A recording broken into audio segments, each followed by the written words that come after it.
اعوذ باللہ من الشیطان الرجیم بسم اللہ الرحمن الرحیم۔ السلام علیکم۔ تعویذ اور وظائف کے سب سے بڑے چینل میں خوش آمدید۔ میں آپ کا روحانی معالج ڈاکٹر محمد ارشد۔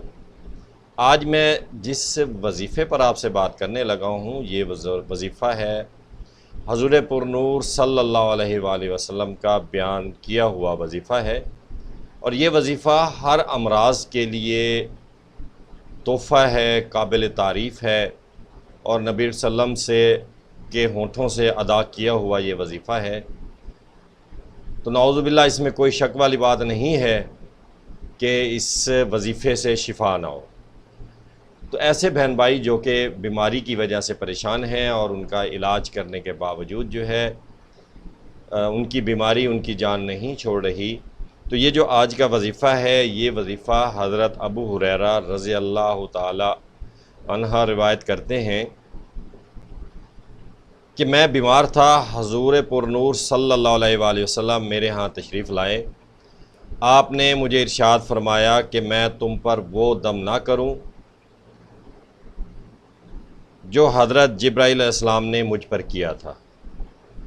تو حضرت ابو ہریرہ فرماتے ہیں جی ہاں کیوں نہیں۔ تو اس پر آپ نے 3 بار یہ جو سکرین پر نظر آنے والے وظیفہ ہے یہ پڑھا، جو کہ یہ ہے کہ بسم اللہ ارقیک واللہ یشفیک من دائن فیک ومن شر النفاثات فی العقد ومن شر حاسد اذا حسد۔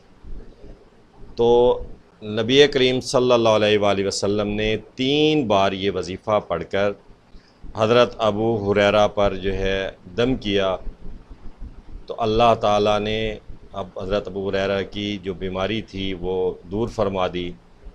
تو یہ وظیفہ ایک مجرب اور شرطیہ وظیفہ ہے جو کہ میرے پیارے محبوب کا بتایا ہوا وظیفہ ہے۔ تو ایسے بہن بھائی جو کہ بیمار ہیں اور ان کی بیماری دور نہیں ہو رہی، تو یہ وظیفہ پڑھ کر جو ہے مریض پر دم کریں، اور اسی وظیفے کو پڑھ کر پانی کے اوپر دم کر کے اس مریض کو پلائیں، اور اس کی جو ادویات ہیں اس پر بھی یہی دم کر کے جو ہے اس بیمار کو، اس مریض کو کھلائیں۔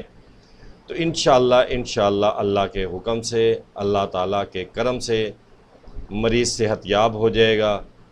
باوضو حالت میں کرنا ہے، پاک صاف کپڑے پہن کے کرنا ہے۔ کوشش کیجئے گا ایسا شخص کرے جو کہ 5 وقت کا نمازی ہو۔ جب آپ یہ وظیفہ کریں تو اللہ کے راستے میں کوئی میٹھی چیز جو ہے تقسیم کر دینی ہے اپنی حیثیت کے مطابق، کوئی اس میں لیمٹ نہیں ہے کہ آپ نے کتنی کرنی ہے، جتنا آپ حسب توفیق اپنی حیثیت کے مطابق کر سکتے ہیں وہ آپ نے جو ہے بانٹ دینی ہے بچوں میں، غریبوں میں۔ اللہ تعالیٰ ہر بیمار کو صحت عطا فرمائے اور ہر مسلمان کی پریشانیاں دور فرمائیں۔ اپنی دعاؤں میں یاد رکھیے گا۔ السلام علیکم۔